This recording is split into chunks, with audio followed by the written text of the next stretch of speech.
ሰላም ቤተሰብ እንደምን አላችሁ? ዛሬ ሁለት ነገር ይዤላችሁ መጥቻለሁ። አንደኛው ሲያሰስት የነበረው ሰውዬ ሲያሰስት ህዝቡን ሁሉ ሲያሰስት ሰው ሲቸግረው ወደ ሆነ ነገር ይገባና ከዛ በኋላ ሰዎችን ያሰስታል ማለት ነው። ይሄንን ቪዲዮ በደንብ ታዩታላችሁ፣ ጽቁበታላችሁ፣ ትማሩበታላችሁ። ሁለተኛው ደግሞ እሸቱ መለሰ ስለ ወጣቱና ስለ ዩቲዩብ የሰጠውን መልእክት ነው ማጋራችሁ ማለት ነው። ስለዚህ ይሄንን በጥሞና አይታችሁ እናንተ ትማሩበታላችሁ ብዬ አስባለሁ። እስኪ ወደ ቪዲዮ እንሂድና ከዛ መጨረሻ ላይ ደግሞ መልሰን እንገናኛለን ማለት ነው። እኔ በኮሜዲያንነት ዓለምን ምዞር መስሎኝ ነበር፣ ግን በዩቲዩበርነት ነው ዓለምን የዞርኩት። ጀርመን፣ እንግሊዝ፣ ኳታር፣ ጃፓን፣ ሲሸልስ፣ ዱባይ፣ ብራዚል ጃፓን አልሄድኩም፣ ይቅርታ የምመኘው ሀገር ነው ብራዚል እና አሜሪካ። በተለያየ አጋጣሚ የሄድኩት የሚገርማችሁ በቀጥታም ሆነ በተዘዋዋሪ ዩቲዩበር ከሆንኩ በኋላና ዩቲዩበር ስለሆንኩ ነው ማለት ነው። እግዚአብሔር ህልሜን እንዳሳካ ይረዳኝ በዩቲዩብ በኩል ነው። ዓለም አቀፍ ሰው ትሆናላችሁ።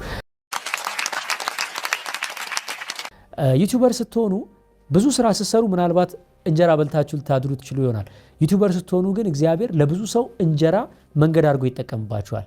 በበጎ አድራጎት ሰው ትረዳላችሁ፣ ተቋማትን ታግዛላችሁ፣ በሃይማኖታችሁ ብዙዎችን የሚያድን በጎ ትምህርት ማስተላለፍ ትችላላችሁ። ዩቲዩበር ስትሆኑ አቅማችሁ ተደብቆ የኖረ ውስጣችሁ ያለ የሚሰማችሁ ይሄ ውስጣችሁ እኮ ይነግራችኋል አይደለ?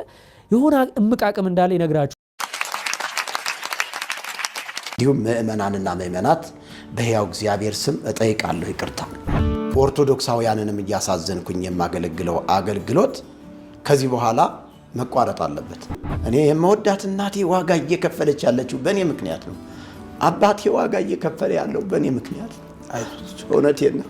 ይሄ ልብሰ ተክህኖ ለቤተ ክርስቲያኗ ለምን አይመልሱ? ለመኖር ነው። እውነቴን ነው የምነግርህ።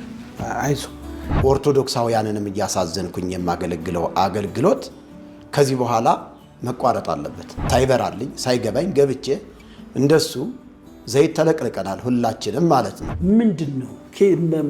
ለመብላት ነው? ለሆድ ነው? ይሄ ነገር ምንድነው? እግዚአብሔር ምስክሬ ነው። ማንንም ለማብሸቃ አይደለም፣ ማንንም ለማስቆጣት አይደለም። ይሄው አሁንም አውልቅ ካልከኝ አውልቅ ያስረክባለሁ። ይሻላል። የኦርቶዶክስ ቤተክርስቲያን ናት ወንድሜ አንተን ፕሮቴስታንት መድረክ ላይ ስበክ ብላ የሰጠችህ። ክስ እንዳለበት ከፍተኛ ፍርድ ቤት ተናግሮ ነበር። ባልተናገርኩት ነገር ላይ አልተከሰስኩም።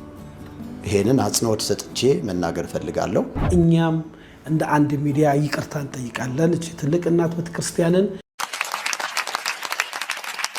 የተሐድሶ አገልጋዮች ነን በማለታቸው አሁን ቤት ክራይ የሚከፍልላቸው ጴንጤ ነው።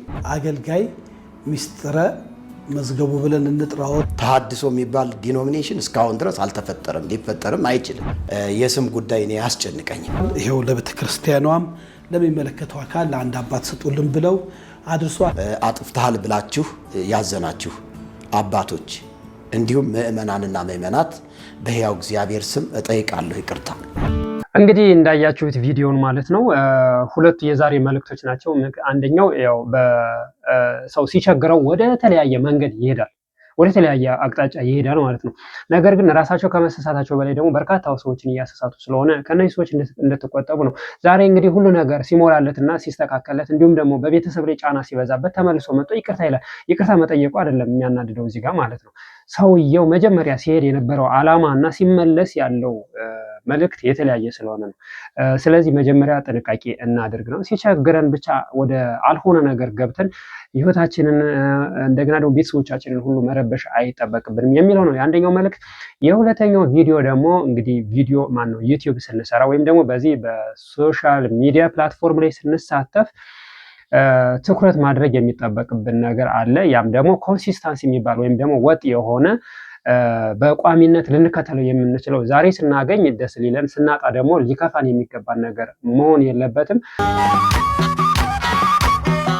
እሸቱ መለሰ ያለውን ነው የምነግራችሁ። ከሙያዬ በላይ ዩቲዩብ ነው ለእኔ ብዙ ነገሮችን እንዳደርግ የረዳኝ አለ።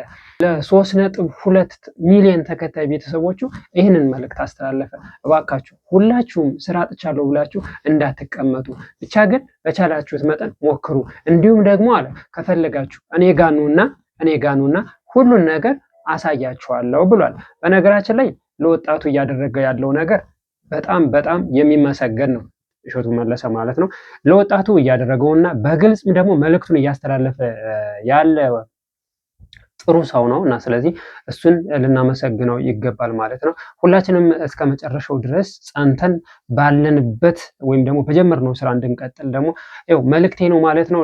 ከዚህ በኋላ ደግሞ እንደዚህ ለወጣቱ ወይም ደግሞ ለሁላችንም ሮል ሞዴል የሚሆን ወይም ደግሞ መልእክት የሚያስተላልፉልና የሚጠቅመንን ነገር ለእናንተ አጋራችኋለሁ።